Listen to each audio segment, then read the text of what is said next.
प्यारे बच्चों, मैं आप लोगों के बीच पुनः उपस्थित हूँ। नो डाउट एजुकेशनल चैनल में आप लोगों का स्वागत है। मैं इस मॉडल पेपर के दूसरे भाग को लेके, पहले मॉडल पेपर चल रहा है, ये कंटिन्यू आप लोग देखते रहें, साथ में अपने मित्रों को भी शेयर करें, उनको सब्सक्राइब कराएं ताकि वो भी इस वीडियो का फ़ायदा उठा सके। बहुत मेहनत से इसको बनाया जा रहा है, तो आप लोग इसे ध्यान से देखें। हाँ, पढ़ते समय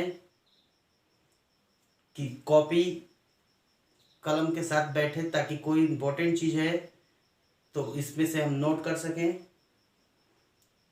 तो चलिए आगे हम प्रोसीड करते हैं। एक क्वेश्चन तीसरे नंबर से, तीसरे जो नंबर के क्वेश्चन आएंगे, इस क्वेश्चन में दो दो नंबर के 4 क्वेश्चन रहेंगे इसमें। तो ये सारे दो दो नंबर के क्वेश्चन चल रहे हैं, तो आप लोग ध्यान दें इस पे। ऐसे वृत्त की रचना करना है जिसकी त्रिज्या मतलब रेडियस 3.5 होना चाहिए और वह 5 सेंटीमीटर दूरी पर स्थित बिंदु ए और बी से होकर जाता हो। अर्थात एक थोड़ा सा समझ लीजिए, यहाँ पे डेमो के तौर पे बता देता हूँ। एक 5 सेंटीमीटर 3.5 सेंटीमीटर रेडियस का एक सर्किल खींचना है और ए और बी ऐसे दो बिंदु देना है जो 5 सेंटीमीटर की दूरी पर है और उस वृत्त से होकर जाता है। अर्थात वो वृत्त के ऊपर कहीं भी होंगे। हो सकता है कि ये वृत्त यहाँ पे, बिंदु यहाँ पे और यहाँ पे हो सकते हैं। ये 5 सेंटीमीटर का चाहिए इसके कहने के अनुसार। तो इसमें सबसे पहले ये देखते हैं कि ये पहले वृत्त कैसे बनता है। तो जो भी वृत्त हमको खींचना होता है हम लोग रेडियस के द्वारा ही खींचते हैं। अगर व्यास दिया है अर्थात डायमीटर दिया है तो उसको हम लोग हाफ कर लेते हैं और इसको हम लोग खींच लेते हैं। जैसे मान लीजिए कि यहाँ पे 3.5 का रेडियस दिया है, तो ठीक है। तो क्या करेंगे कि कंपास में, कंपास होता है उसमें हम लोग 3.5 का पॉइंट लगा के मेजर ले लेते हैं और 3.5 की डिस्टेंस से एक सर्किल खींचेंगे। सर्किल कंप्लीट हो जाता है। इसके बाद हमको यहाँ पे 5 सेंटीमीटर का एडजस्ट करना है, जिस ए और बी इस सर्किल के ऊपर होना चाहिए। तो क्या करते हैं कि 5 सेंटीमीटर फिर आर्क लेते हैं और 5 सेंटीमीटर आर्क लेने के बाद यहाँ पे 5 सेंटीमीटर पॉइंट लेके नाप के और सर्किल के ऊपर किसी भी बिंदु पर रख के और देखेंगे कि सर्किल कहाँ काट रही है। तो जिस पॉइंट पे ये काट रही है वो दोनों पॉइंट हमारा नोट हो जाता है। फर्स्ट पॉइंट यहाँ से कट मारेंगे, एक कट आर्क, और इसी पॉइंट से फिर इधर आर्क मारेंगे तो 2 पॉइंट हमको मिल जाता है और इन दोनों पॉइंटों को मिला देते हैं। तो ये हमारा पॉइंट ए और बी मिल जाता है। तो इस प्रकार ये क्वेश्चन क्लियर होता है 5 सेंटीमीटर और 3.5 सेंटीमीटर रेडियस के। तो चलिए देखते हैं दूसरा क्वेश्चन।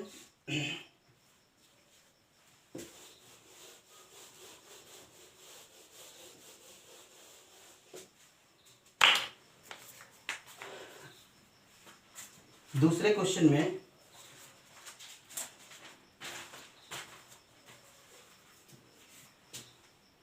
तीसरे का ख, एक सिलेंडर दिया है।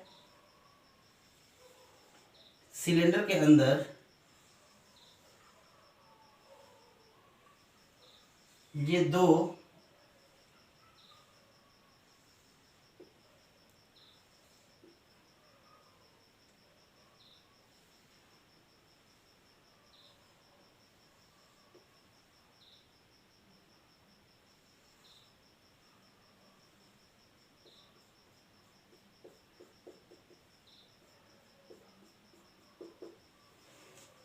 इस सिलेंडर में, सिलेंडर के अंदर समझ लीजिए कि ये ठोस सिलेंडर था पूरा भरा हुआ और उसमें से 2 अर्धगोला काट के निकाल दिया गया है जिसकी त्रिज्या, बेलन की ऊंचाई 10 सेंटीमीटर है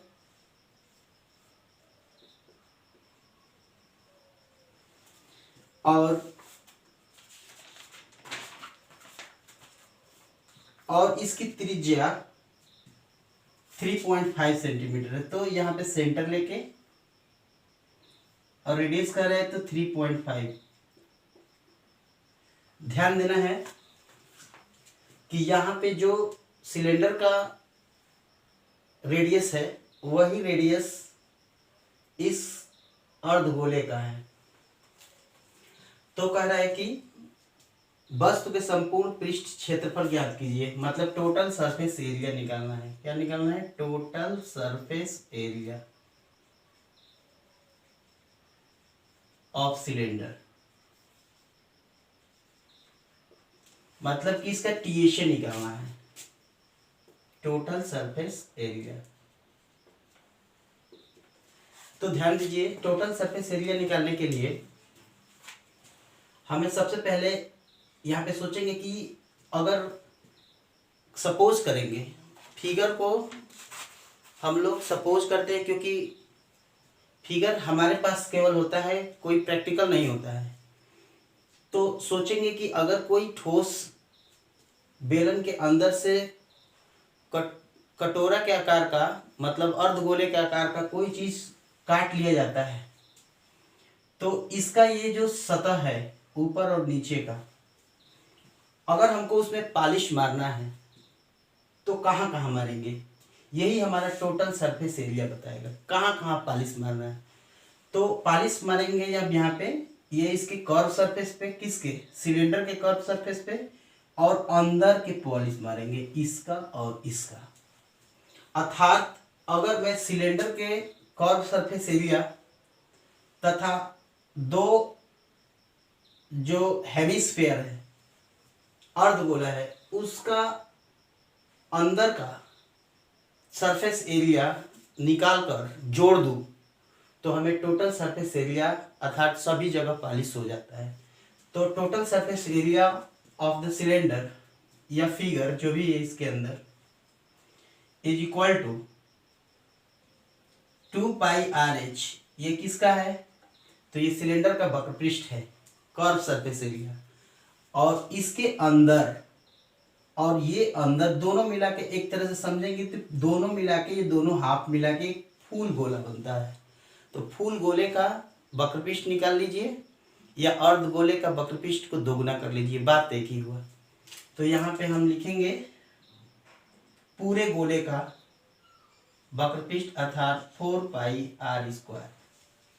दोनों के लिए r सेम है, इसलिए यहाँ पे ऊंचाई इसके लिए h है 10।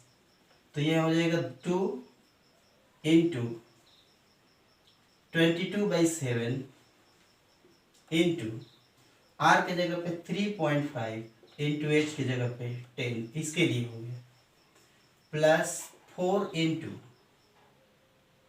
22/7 इंटू 3.5 इंटू 3.5, मतलब यहाँ कैलकुलेशन है। तो इसका मल्टीप्लाई जब इसमें करेंगे तो 35 आएगा। तो ये दोनों मिला के एक तरह से 5 बार में क्रॉस हो जाएगा।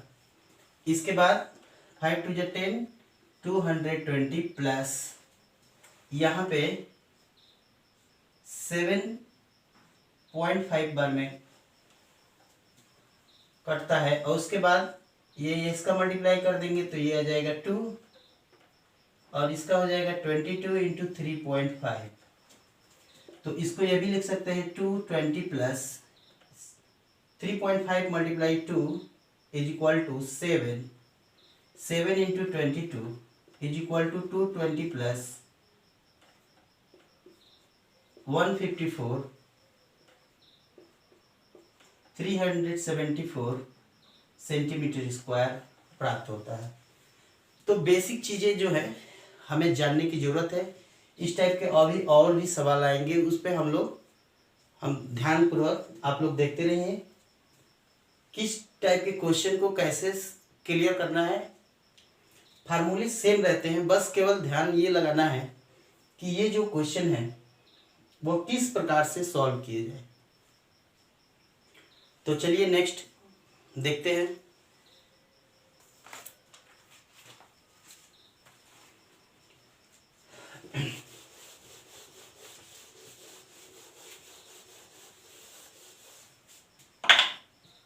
ग, तीसरे का ग, इसमें कह रहा है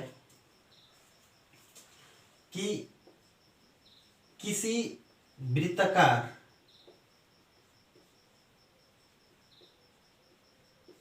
मैदान का क्षेत्रफल 616 सेंटीमीटर 616 सेंटीमीटर स्क्वायर है। उस वृत्त का, सर्किल का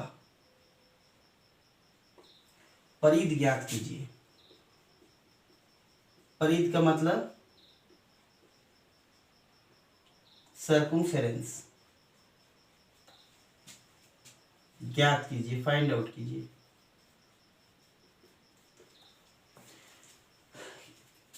क्वेश्चन को अगर सीबीएसई बोर्ड के व्यक्ति, बच्चे हमारे देख रहे हैं तो उनको घबराने की कोई ज़रूरत नहीं है। यहाँ पे मैं दोनों मीडियम से आप लोगों को समझा दूंगा, इसमें कोई दिक्कत नहीं है। कह रहे कि किसी सर्किलिक फील्ड है, उसका एरिया दिया है, एरिया, ये एरिया है, इतना है, तो उस वृत्त का सर्कमफ्रेंस ज्ञात कीजिए। तो ध्यान दीजिए कि जो चीजें हमें दिया हो, जो चीजें, जो मटेरियल हमको दिया है वो यहाँ पे पहले लिखेंगे ध्यान से। कोई क्वेश्चन में कुछ नहीं है, एकदम सीधा और अच्छा क्वेश्चन है। किसी वृत्त की वृत्ताकार मैदान का क्षेत्रफल मतलब एरिया दिया है 616 सेंटीमीटर स्क्वायर, और ये हमारा मटेरियल है, ये हमारा मटेरियल है, और हमको सी ज्ञात करना है। सी मतलब सर्कमफ्रेंस। तो बेटा ध्यान देना है इस बात को कि यदि हमको सी ज्ञात करना है तो, और हमको जो मिला है वो मैंने लिख दिया, जो हमको सी ज्ञात करना है तो सी ज्ञात करने के लिए हमें क्या चाहिए, अर्थात सी कैसे निकलेगा, उसका फार्मूला क्या है। तो फार्मूला है सी इज इक्वल टू 2πr। यहां पे 2 कांस्टेंट है, पाई कांस्टेंट है, r अर्थात पाई का मान 22/7 या 3.14 क्वेश्चन के अनुसार जो भी है रख देते हैं। r नहीं है तो r कैसे निकलेगा, तो जो दिए हुए मटेरियल है उसी से निकलेगा। तो इसके लिए हमें एरिया दिया है, तो एरिया का फार्मूला लगा दीजिए। एरिया बराबर होता है पाई r स्क्वायर। तो एरिया की जगह पे 616 दिया है, पाई का मान है 22/7 इंटू r स्क्वायर। अब यहां पे क्या कंडीशन है, बच्चे बहुत गलती करते हैं इस पोजीशन पे, लेकिन ना समझ के वजह से गलतियां हो जाती है। फिर भी हम लोग ध्यान देंगे इस पे कि कहाँ गलतियां, कैसे गलतियां हो जाती है इस पे हल करने में। तो ध्यान देना है कि अगर दोनों पक्ष में, दोनों साइड में, अगर डिनोमिनेटर, नीचे का जो होता है डिनोमिनेटर, वो इस साइड में ऊपर जाके मल्टीप्लाई करेगा, अर्थात ये कह सकते हैं कि इस टाइप से, इसके नीचे कुछ नहीं तो 1 है, तो ये हमेशा ऊपर जाएगा और ये इसके नीचे आएगा, तो ये इसका साथ छोड़ेगा। ये दोनों इसके साथ तभी छोड़ेंगे r का, क्योंकि हमको यहाँ पे r स्क्वायर का मान निकाल के यहाँ से r का मान निकालना है। तो r का साथ ये लोग कैसे छोड़ेंगे, ये इस कंडीशन पे छोड़ेंगे कि ये जो 616 है 7 के साथ मल्टीप्लाई करेगा, क्योंकि ये डिवाइड में था, और ये डिवाइड वाला मल्टीप्लाई वाला डिवाइड में आ जाएगा इस टाइप से। अब यहाँ पे हम लोग 616 में 22 का कटा देते हैं, इसको कैंसिल करते हैं। 11 से 11 2 जा 22, 11 5 जा 55, 11 6 जा 66, और 2 से इसको और कैंसिल कर देते हैं 28। अब यहाँ पे क्या दिक्कत है, कि बच्चे यहाँ पे अब जो बचा है 28 और 7 में मल्टीप्लाई करते हैं, नहीं, यहाँ पे मल्टीप्लाई नहीं करना है। आप लोगों को यहाँ पे मल्टीप्लाई करके अपने काम को बढ़ाना नहीं है। यहाँ आर स्क्वायर बराबर, इधर भी लिख देंगे, कोई दिक्कत नहीं है, 28 इंटू 7 ही लिखना है। क्योंकि अगर आप इसको मल्टीप्लाई करते हैं तो फिर आपको अंडर रूट निकालते समय फैक्टर करना पड़ेगा। तो इस चीज से बचने के लिए हम इसको छोड़ दिए हैं। जब r बराबर निकालेंगे तो ये अंडर रूट में चला जाएगा, 28 इंटू 7 वैसे ही रहने दीजिए। अब इसको 4 इंटू 7 इंटू 7 में कन्वर्ट कर दिए, टुकड़े टुकड़े कर देंगे इसको, 2 2 भी लिख देंगे, यहाँ पे कोई दिक्कत नहीं है, 2 2 7 7, तो 4 का बाहर निकल जाएगा, तो ये बन जाएगा हमारा कितना, ये बन जाएगा हमारा 2, और ये 2 जो 2 7 है, 2 7s, तो ये एक 7 बाहर निकल जाएगा। यहाँ पे 2 से 1 निकलता है, तो यहाँ पे 2 2 2 बार है, या 4 का स्क्वायर रूट 2 होता है और 7 निकल जाएगा, तो ये r का मान हो जाता है 14 सेंटीमीटर। तो यहाँ पे थोड़ा सा कैलकुलेशन जो है गहराई में चलेंगे तो कोई दिक्कत नहीं है। अब ये चीजें ले जाके हम लोग इस फार्मूले में रख देंगे, क्योंकि हम जो चीजें खोज रहे थे वो हमें मिल गया है। तो 2 इंटू 22/7 इंटू r के जगह पे 14, 7 2 जा, और कितना हो गया 4, 4 इंटू 22 88 सेंटीमीटर। ध्यान रहे यहाँ पे यूनिट लिखने में क्या गड़बड़ है। सर्कमफ्रेंस C का क्या मतलब होता है? सर्कमफ्रेंस का मतलब होता है किसी बाउंड्री की लंबाई, सर्किल के बाउंड्री की लंबाई। Length of boundary of a circle is known as circumference. तो यहाँ पे सर्कमफ्रेंस को हम लोग लंबाई मान के चलते हैं, तो लंबाई के मात्रक सेंटीमीटर यूनिट होता है। और यहाँ पे ये एरिया दिया है, एरिया, और एरिया जो हमेशा वर्ग सेंटीमीटर में, वर्ग मीटर में, वर्ग के साथ लगता है। तो क्योंकि area means L into B, इस तरह से समझिए, तो उस आधार पे हमें इसको समझना है, यूनिट भी गड़बड़ नहीं होना चाहिए यहाँ पे।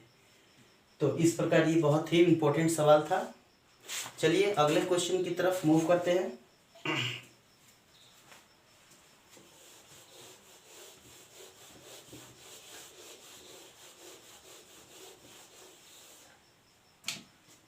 घ करे कि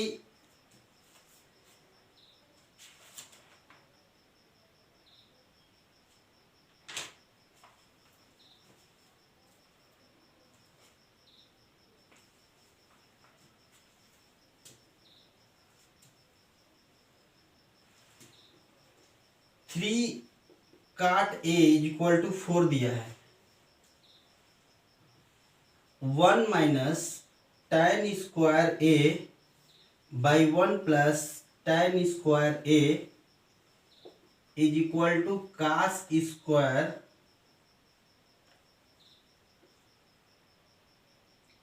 a minus sine square a है या नहीं, जांच कीजिए। सीधी बात है, कभी कभी कह देता है कि ये दिया है तो सिद्ध कीजिए कि ये बराबर ये है। इस क्वेश्चन में कह दिया कि जांच कीजिए कि ये बराबर ये है कि नहीं। तो हम दोनों साइड में इन लोगों का वैल्यू निकाल कर रखेंगे। अगर दोनों साइड इक्वल है, both side are equal, then we can say that yes, otherwise no. तो इस प्रकार से हम लोग इसको फाइंड आउट करते हैं। तो ये इंपॉर्टेंट इसलिए है क्वेश्चन, क्योंकि कभी कभी ये दे देता है इसी टाइप के, कोई भी दे सकता है, काट दे, टैन दे, साइन, कॉस, टेन, कॉट से कुछ भी, और इसमें कुछ भी दे देगा, 6 त्रिकोणमितीय अनुपातों में से कोई भी दे देगा और बोलेगा कि इसका मान बताओ। तो उस कंडीशन में हम लोग कैसे ज्ञात करेंगे इसको? तो सबसे पहले हम जो दिया है उसको उठाएंगे और उसके द्वारा इन सारे चीजों का वैल्यू निकाल लेंगे जो जो इन दोनों के अंदर है, ताकि मान रखते समय फिर दोबारा ना निकालना पड़े। तो कैसे निकालेंगे? निकालने के यहां पे 3 काट ए बराबर 4, तो काट ए इज इक्वल टू 4/3। काट किसका उल्टा है? काट tan का उल्टा है। तो अगर मैं यहां से tan का मान निकाल दूं तो ये भी उल्टा हो जाएगा, अर्थात 3/4। थोड़ा सा समझने की बात है यहाँ। अगर दिक्कत है तो काट के जगह पे हम लोग 1/tan भी रख लेंगे, क्रॉस मल्टीप्लाई करेंगे, फिर यही आएगा। अर्थात काट का मान जितना है tan का मान उसका उल्टा है। ठीक है, समझ में आ गया तो कोई बात नहीं। अब tan तो निकाल कर इसमें हम रख लेंगे, लेकिन समस्या ये है कि इसमें साइन कास कैसे निकालें, इसीलिए ये क्वेश्चन इंपॉर्टेंट हुआ है। तो साइन का मान कैसे निकाले? तो क्या आपके पास कोई ऐसा रिवीजन है, फार्मूला है जो इन लोगों के साथ इसका संबंध है? तो ध्यान दीजिए कि हाई स्कूल के अंदर 3 फार्मूले बेसिक है, सब मिला के 4 चीजें अगर ज्ञात हो त्रिकोणमिति में और उसका उपयोग करना आ रहा हो तो हाई स्कूल फाइट है। 3 सूत्र। पहला है sine square theta plus cos square theta equal to 1। Theta के जगह पे ए भी रख सकते हैं, बी भी रख सकते हैं, कि ध्यान रहे ए रखेंगे तो ए ही, बी रखेंगे तो B. Sine square theta plus cos square theta equal to 1। Sec square theta minus tan square theta equal to 1। Sec के जगह पे कोसेक कर देंगे और टैन के जगह पे काट कर देंगे तो 1। तो क्या टैन के साथ ये बस फार्मूला है? टैन के साथ सेक का संबंध है, तो इस फार्मूले की सहायता से हम सेक निकालेंगे, सेक को उल्टा कर देंगे, कास निकल जाएगा। या अगर ऐसे ज्यादा दिक्कत हो रहा है तो आप लोग जो है ट्रायंगल खींच कर भी इसको निकाल सकते हैं। ट्रायंगल से कैसे? एक रेक्टेंगल खींच लेंगे, ए है, ए यहां दे देंगे 90 डिग्री। हम जानते हैं लाल बटा कक्का से, लाल बटा कक्का मतलब लंब आधार, लंब कर्ण, कर्ण आधार, जिसको आप लोग perpendicular base, perpendicular hypotenuse, hypotenuse base कहते हैं इंग्लिश मीडियम में।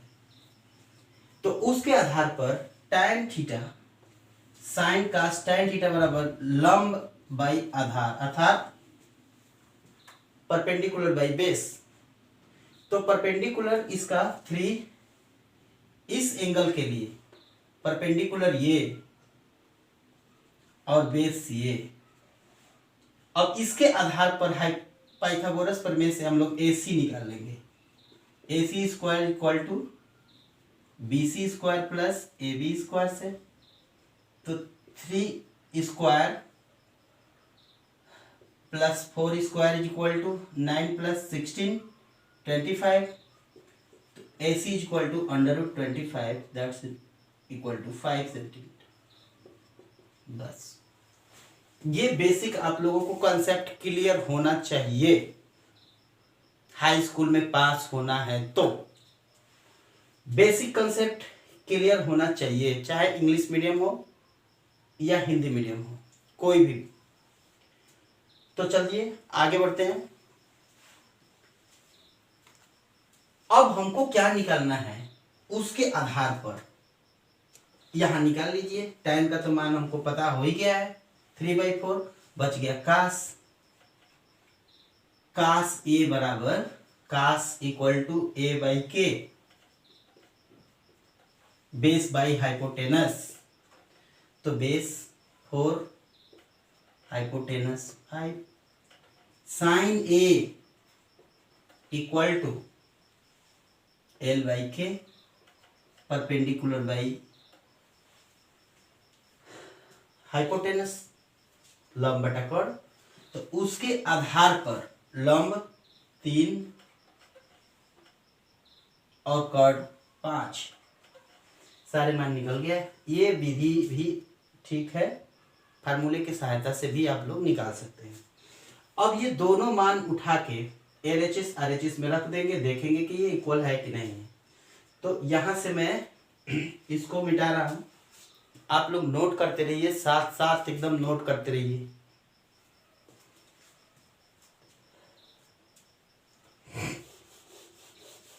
वैल्यू निकाल लिया हूं मैं, चलिए रखिए LHS में 1 माइनस tan ए का मान 3/4 का square 1 plus 3/4 whole square equal to 1 minus 9/16 1 plus 9/16। यहाँ पे सॉल्व करना है।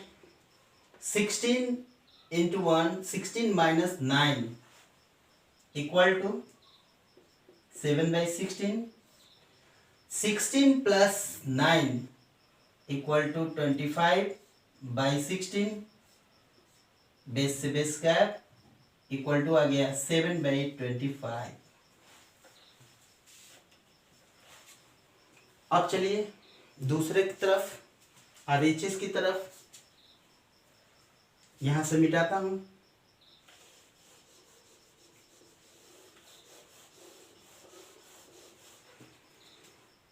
RHS cos square A minus sine square A equal to cos A का मान 4/5 का whole square minus 3/5 whole square 16/25 minus 9/25 25 16 minus 9 is equal to 7/25। We can say that LCM LHS left hand side is equal to right hand side, then we can say that that value is equal to that value। तो यहाँ पे हमारा yes पे है, तो यहाँ पे कह देंगे कि yes 1 minus tan square A plus 1 plus tan square A is equal to cos square A minus sine square A. तो इस प्रकार हम लोग इसको फाइंड करते हैं। तो चलिए नेक्स्ट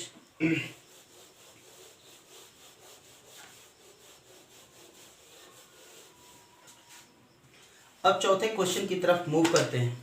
चौथा क्वेश्चन क्या कर रहा है? चौथा क्वेश्चन पास कराने के लिए आ रहा है आप लोगों के साथ।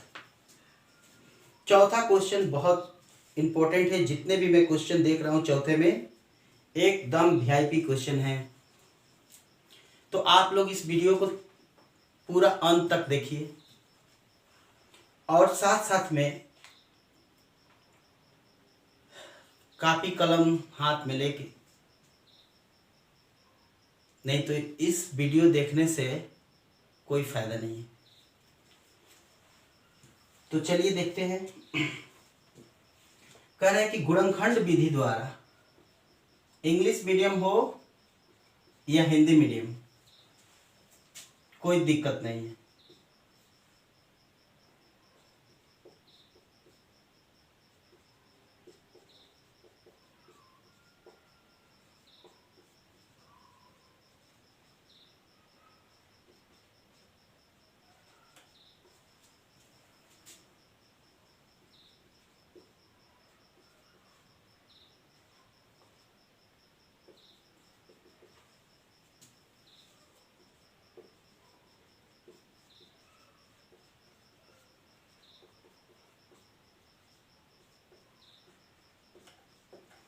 वाह वाह,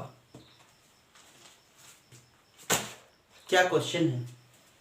गुणनखंड विधि द्वारा मीन्स फैक्टर मेथड से, by factor method find the root of quadratic equation this. Root का मतलब होता है एक्स का मान। अब सबसे पहले ये चीज समझना है कि इसका जो क्वेश्चन है ये, इसमें रूट पूछ रहा है, मतलब एक्स का मान। और आप लोगों को पढ़ाया गया होगा या नहीं भी पढ़ाया गया हो, तो कोई भी इक्वेशन आ जाए तो उसके हल करने के 3 तरीके हैं। वो किसके? केवल क्वाड्रेटिक इक्वेशन के, इस टाइप के, जिसका root x² plus bx plus c बराबर 0 का हो।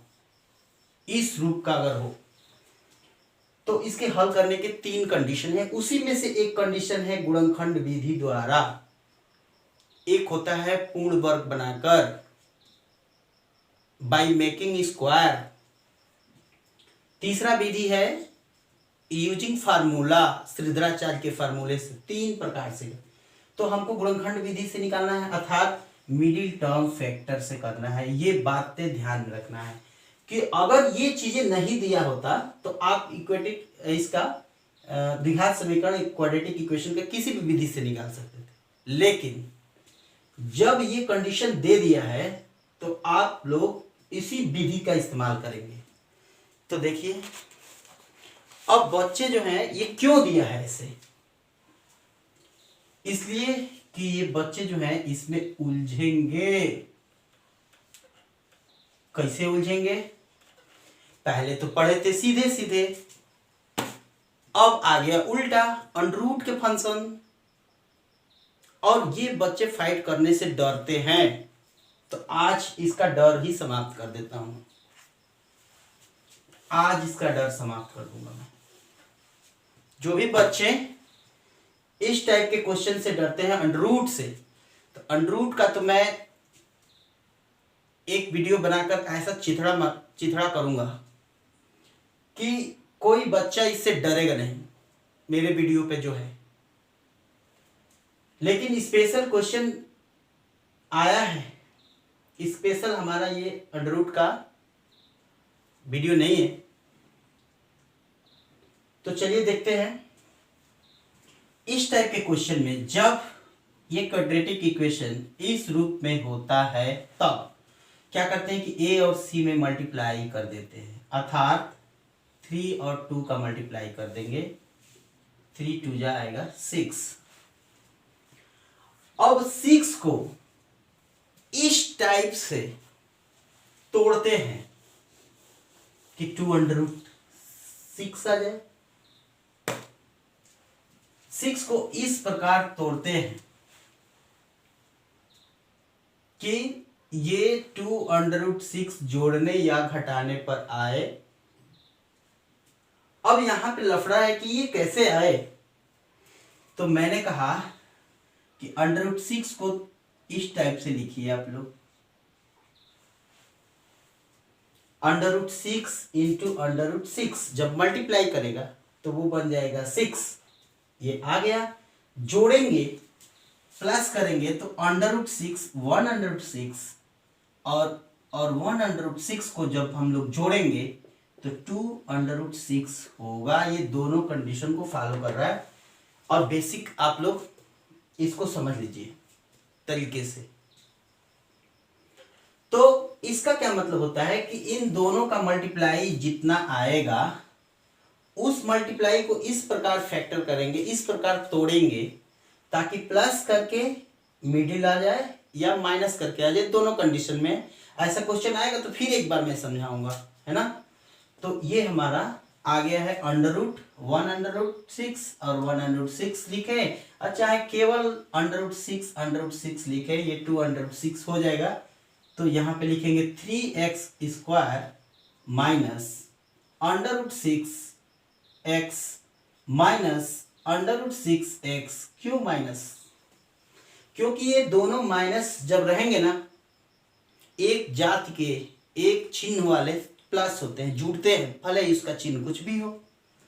-4 है, -4 है, -4 है, -4 है, -8 होगा। +4 है, +4 है, +8 होगा।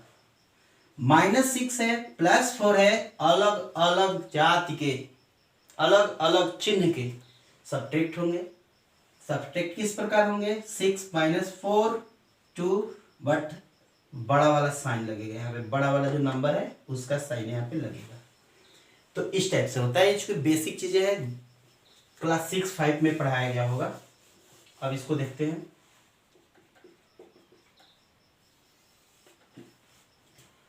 अब बात बनती है कि कॉमन क्या ले। एक तो लफड़ा से मुक्ति मिला, अब दूसरे में आके फंस गए। कॉमन क्या ले इसमें? तो हमारा दिमाग थोड़ा सा घुमा, काम किया कि इस क्यों नहीं इस अंडर रूट को, मतलब इस 3 को भी अंडर रूट के फॉर्म में लेके चले जाए और इसको भी उसी फॉर्म में लेके कॉमन ले लें। तो हमने क्या किया कि √3 और √3 कर दिया इस टाइप से। और इसको क्या किया, इसको भी कहा कि भाई 6 √6 तुम 2 पार्ट में आ जाओ, √2 बन के √3 बन के √6 में चले जाना। इसका क्या किया, इसको भी वैसे ही किया, √2 लिखा, √3 लिखा, x लिखा, प्लस √2, 2 को क्या किया, 2 को भी वही किया, √2 × √2। 5 तो करना ही पड़ेगा।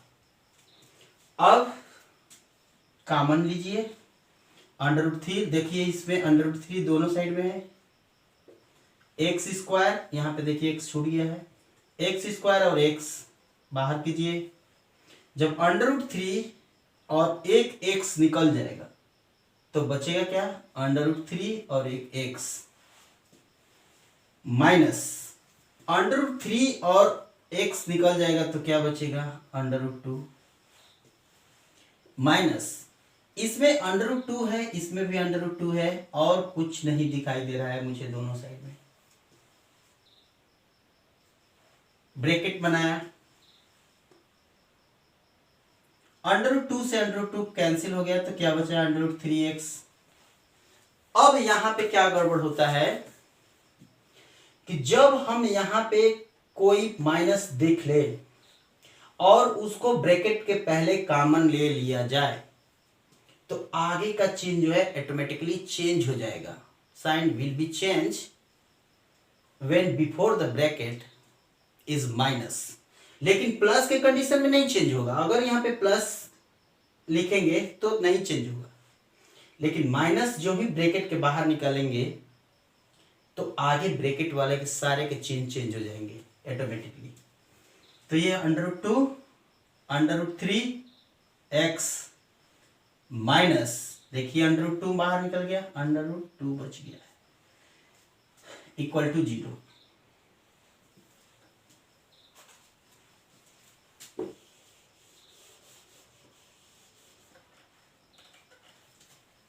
तो ध्यान दीजिए, अब इस विधि की पहचान यही है कि अगर ये दोनों ब्रैकेट एकदम सेम टू सेम हो जाए तो हमारा क्वेश्चन 100% सत्य है। जिस दिन मैं एग्जाम देकर आऊं, हम लोग आए, आप लोग आए, तो आते आते ही बता देंगे कि ये हमारा क्वेश्चन एकदम 100% सही था, क्योंकि सर बताए थे कि ये दोनों ब्रैकेट में सेम आना चाहिए, जबरदस्ती नहीं, बाय रूल्स, बाय मेथड। तो इस प्रकार अब मैं कॉमन लेता हूं इस पूरे विभाग में से, √3x माइनस √2, तो आ गया √3x माइनस √2 इक्वल टू 0। अब क्या करेंगे, दोनों ब्रैकेट में बारी बारी से 0 के बराबर कर देंगे। √3x minus √2 equal to 0, √3x = √2, तो x =√2/√3 या √2/√3। जस्ट लाइक इसी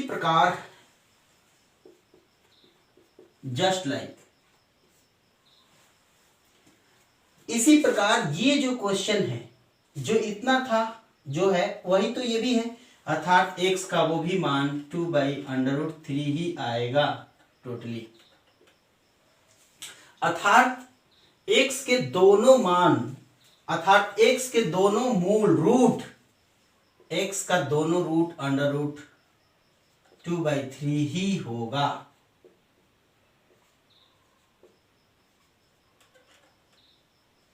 बस यही हमारा गुणनखंड विधि फैक्टर मेथड है, मिडिल टर्म फैक्टर्स। तो चलिए, वीडियो बड़ा बन रहा है लेकिन आप लोगों को पढ़ना है तो मेहनत तो करना पड़ेगा।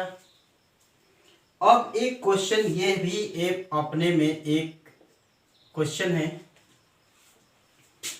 k का मान ज्ञात कीजिए, अर्थात k का मान बताओ जिसके लिए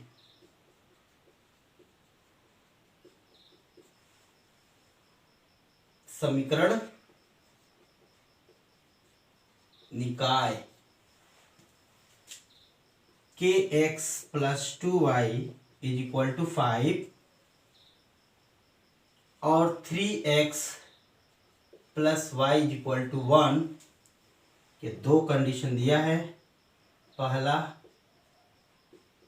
अद्वितीय हल हो, दूसरा, कोई हल नहीं हो।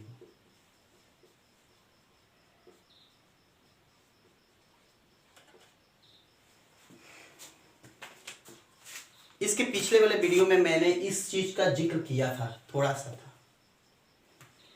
अद्वितीय हल का मतलब होता है कि जब दो लाइनें एक दूसरे को क्रॉस करेंगी तो एक पॉइंट मिलेगा, वही पॉइंट जो है हमारा अद्वितीय हल होगा।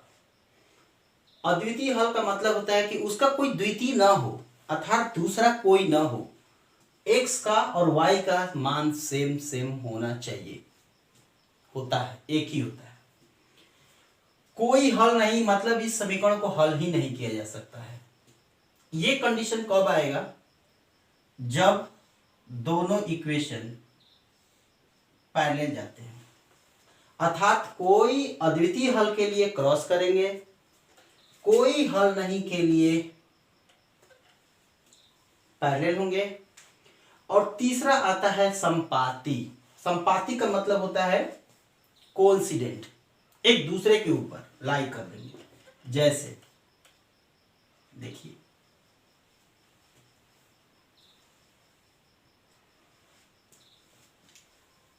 इसका अनंत हल है, इन्फिनिटिव सॉल्यूशन। तो हमारा कंडीशन इसका है और इसका है, इसका नहीं है। ये आप लोग थोड़ा किताब उठाकर इसको कवर कर लीजिएगा, क्योंकि ये आने वाला है। एकदम निश्चित है कि तीनों कंडीशन को फॉलो करना है इसको, बोर्ड को। तो अद्वितीय हल में क्या कंडीशन होता है? ये हल होता है, कंडीशन देखिए, a1/a2 ≠ b1/b2। और इस कंडीशन में क्या होता है? कोई हल नहीं के कंडीशन में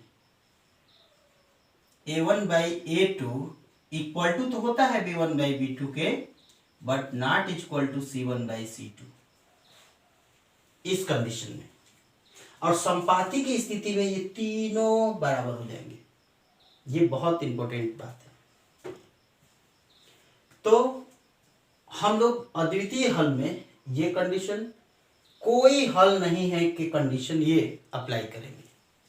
तो चलिए पहले कंडीशन को अप्लाई करते हैं, पहला क्वेश्चन, तब के का मान निकालते हैं।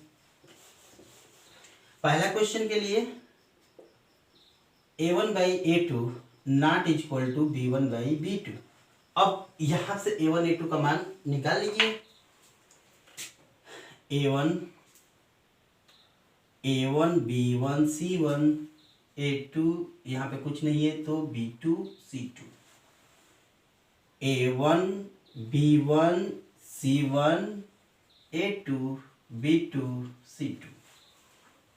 इस आधार पे हमको चूंकि A1 B1 चाहिए तो A1 के A2 3 not is equal to B1 2 B2 1 cross multiply के नॉट इक्वल टू 6, अर्थात अद्वितीय हल के लिए k का मान 0 के बराबर, सॉरी k का मान 6 के बराबर नहीं होना चाहिए। चलिए अब दूसरे कंडीशन को देखते हैं। इस कंडीशन में A1 बाई A2 मीन्स वही चीज, A1 by A2 B1 by B2 को बराबर कर देना है, k by 3 equal to 2 by 1 k is equal to 6। अर्थात अगर कोई हल नहीं है उस कंडीशन में k का मान 6 होगा, 6, और नहीं तो इस कंडीशन में इसका कोई मतलब नहीं रखता है यहाँ पे, क्योंकि हमको जहां k मिल गया उन चीजों को बराबर कर लेते हैं। तो चलिए देखते हैं अगला क्वेश्चन।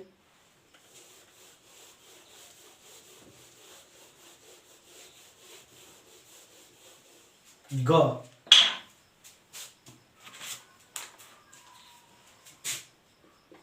चौथा का कह रहा है कि देखिए एक भाई साहब और आ गए,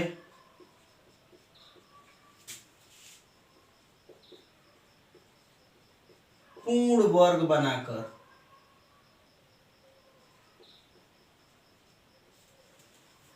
हल कीजिए।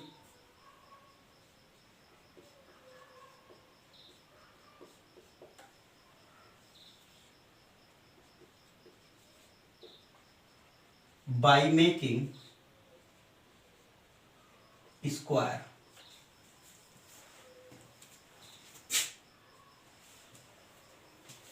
अब देखिए है द्विघात समीकरण। पहला मैं इसके पहले क्वेश्चन बताया था, उस क्वेश्चन में बाई फैक्टर मेथड से इसको हल किया था। अभी ये कह रहा है कि पूर्ण वर्ग बना के हल करो। भाई पूर्ण वर्ग बनाने में थोड़ा बच्चे उलझते हैं, है कुछ नहीं, उलझते हैं इसमें। तो उलझना नहीं है, फाइट करना है, फाइट करना है तो उलझना नहीं है। अब इसके लिए क्या करेंगे, मान लिया कि ax² plus bx plus c बराबर 0 में मान लिया कि ये पहला पद है। इसको मैंने कहा कि ये दूसरा पद है, इसको कहा कि ये मिडिल टर्म है, पद है, टर्म है। फर्स्ट पद, first term, second term, middle term, जिसमें स्क्वायर है first term, constant value second term और m है मिडिल टर्म। तो इस कंडीशन में हम लोग क्या करते हैं, इसको कि इसको यहां से हटा देते हैं, 6 से डिवाइड कर देंगे दोनों पक्षों में। तो ये होगा x² minus 1/6x minus 1/6 equal to 0। अब क्या करेंगे कि जो सेकंड टर्म है ये, इसको उधर कर देंगे बिना सोचे। इतना काम तो हमें पहले ही करना है।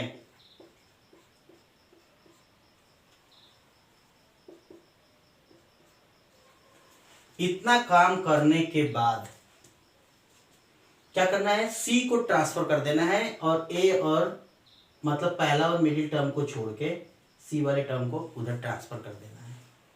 अब प्रश्न उठता है कि यहाँ पे कौन ऐसा नंबर रख दें ताकि ये पूरा वैल्यू स्क्वायर बन जाए, वर्ग बन जाए, इसीलिए तो हम इसको पूर्ण वर्ग बनाकर कहते हैं। तो इसके लिए हमने एक फार्मूला अप्लाई करना है। वो फार्मूला ये है कि m square equal to first term into second term, sorry 4 into first term into second term. Formula note कर लीजिए यहाँ पे। मिडिल टर्म का square equal to 4 into first term into second term. अब यहाँ पे हमको कौन सा टर्म निकालना है, तो देखिए फर्स्ट और मिडिल है, सेकेंड टर्म चाहिए। तो second term equal to m square upon 4 into first term. इसी फार्मूले से सेकेंड टर्म इक्वल टू 4 आई नीचे। अब m का मतलब मिडिल टर्म, मतलब ये -1/6x पूरा, -1/6x का whole square by 4 into x square first term. ये हो जाएगा माइनस का स्क्वायर प्लस 1 का स्क्वायर 1, 6 का स्क्वायर 36, x का स्क्वायर x, नीचे क्या है 4x स्क्वायर है, यहाँ x स्क्वायर से x स्क्वायर गया 1/144, 144 1/144 आएगा। यही दोनों पक्ष में हम लोग प्लस कर देंगे। अब ये 144 किसका स्क्वायर है, 1/12 का स्क्वायर है, बना लेंगे और इसको क्या करेंगे प्लस कर देंगे एलसीएम लेके। 6 से 6 2 जा 12, 6 4 जा 24 प्लस 1, ठीक है।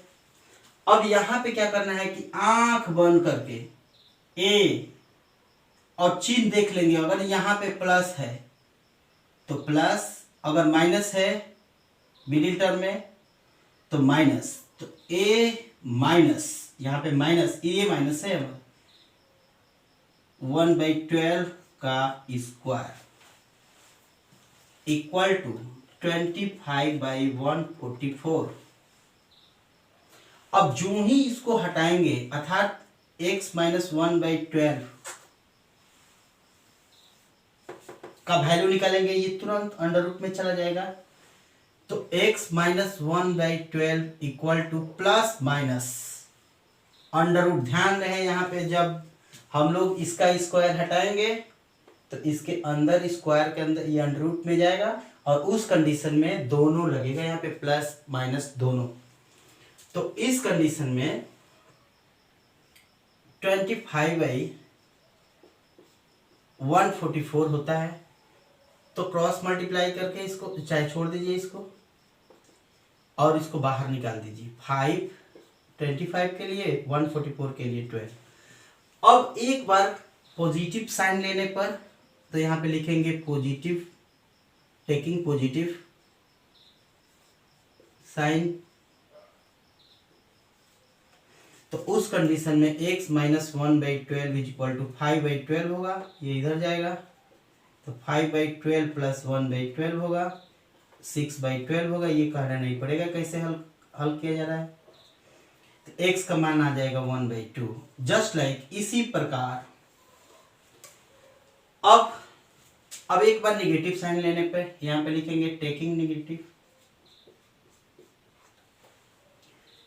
x - 1/12 equal to -5/12।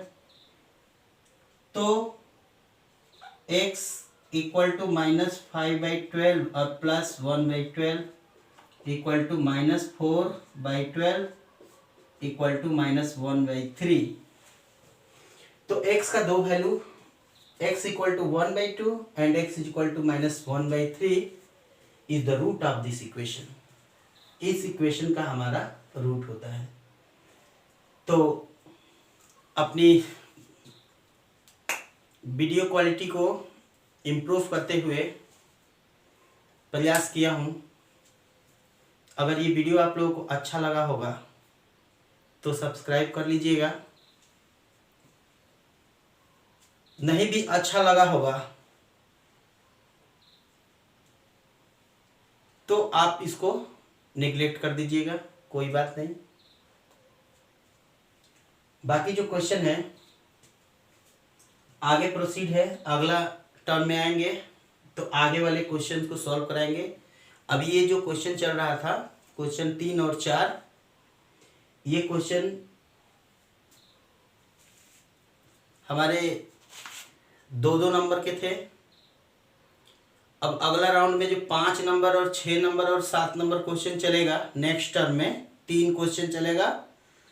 यही यूपी बोर्ड के रीड है, रीड, क्योंकि ये 4-4 नंबर के सारे क्वेश्चंस हैं और जितना फाइट आप लोग 4 नंबर तक किए हैं उससे थोड़ा ही ज़्यादा फाइट और लेना है, आप लोगों को हेडक लेना है। तो अगले राउंड में आऊँगा तो इसको समाप्त करूँगा, पहला मॉडल पेपर क्लियर होगा। जो इसके पहले वाले मॉडल पेपर नहीं पढ़े हैं, डिस्क्रिप्शन बॉक्स में उसका लिंक दे दिए हैं, आप लोग उस पे जाके उसको देख लीजिएगा और धीरे धीरे आगे बढ़ने का प्रयास कीजिए। व्हाट्सएप नंबर आप लोग के स्क्रीन पर दिख रहा होगा, उसका इस्तेमाल कर सकते हैं आप लोग। कोई दिक्कत है, कोई क्वेश्चन में ऐसा दिक्कत है तो आप लोग व्हाट्सएप पे भेज के देख सकते हैं। बाकी फिर अगले वीडियो में मिलेंगे। जय हिंद।